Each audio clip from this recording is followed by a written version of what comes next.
நான் ஏஜாஸ் பேசுகிறேன். இப்போ நம்ம மேல்மருவத்தூர் டு திண்டிவனம் போகிறோம். ஆன் ஜிஎஸ்டி ரோட்லேயே நிற்கிறாங்க. இது வந்து ஒரு 14 ஏக்கர் இது. ஸோ ஃப்ரண்டேஜ் பார்த்தீங்கன்னா இருக்கு பாருங்கள், இந்த கல் இதிலேருந்து ரோட் அது வரைக்கும் வருது. கிட்டத்தட்ட எப்படி பார்த்தாலும் ஒரு 300-400 அடிக்கிட்ட வருங்க. பாருங்க, அப்படி நேராக போயிட்டு அந்த வியூவில் வந்து அந்த ஃபென்சிங் பண்ணியிருக்கு பாருங்க. பாருங்க, அப்படியே வந்து இப்படி வரும்.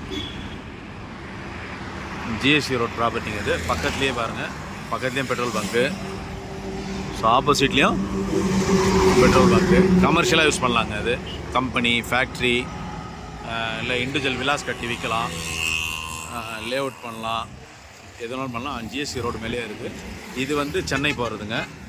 இந்த பக்கம் போனால் திருச்சி, சேலம், கோயம்புத்தூர், மதுரை அந்த மாதிரி போகிறது. இடம் வந்து நல்லா அருமையான இடங்க. இது ஃபுல் டெவலப்டு. இல்லை நல்ல ஸ்டார் ஹோட்டலெலாம் கூட கட்டலாங்க. ஏன்னா இங்கே பக்கத்தில் வந்து திண்டிவனம் வந்து ஜஸ்ட் இங்கேருந்து வந்து ஒரு 10 கிலோமீட்டர்ஸ் தாங்க. சிப்கார்டெல்லாம் இங்கே அலாட் ஆகிருக்கு. அதனால் இடம் வந்து நல்லா அருமையான இடங்க. அது எனி டைம் 24 ஹவர்ஸ் வந்து பஸ் வசதி உண்டு. ஜிஎஸ்டி ரோடு மேலே இருக்கிறதுனால பிரச்சனையே இல்லை. ஸோ வேணுன்றவங்க கான்டாக்ட் பண்ணுங்கள். நன்றி, வணக்கம். இல்லை மண்டபம் இந்த மாதிரிலாம் கூட கட்டலாங்க. ஃபுல்லாக ஃபுட் கோர்ட் மாதிரி ஃபுல்லாகவே கம்ப்ளீட்டாக இது பண்ணிவிட்டு உள்ள மண்டபம், காம்ப்ளெக்ஸு அந்த மாதிரிலாம் கூட பண்ணி பண்ணலாம். பெட்ரோல் பங்க் எல்லாமே ஒரே இடத்துல வர மாதிரி. யாராவது நல்ல என்ஆர்ஐ பார்ட்டிலாம் இருந்தாங்கன்னா நல்லா அப்படியும் இல்லைன்னா வெறும் இன்வெஸ்ட்மெண்ட் பண்ணி வச்சாலே போதுங்க. இன்றைக்கி ஜிஎஸ்டியெல்லாம் வந்து எங்களுக்கு தெரிஞ்சு என்ன சொல்லுவாங்களாம், ரொம்ப அடிமட்டமாக இருந்தது. இன்றைக்கி எங்கே தொட்டாலுமே வந்து ஒரு ஏக்கர் வந்து மினிமம் வந்து 3 CR 4 CR ஆகிடுச்சு. அந்த ரேஞ்சில் ஆகிடுச்சு.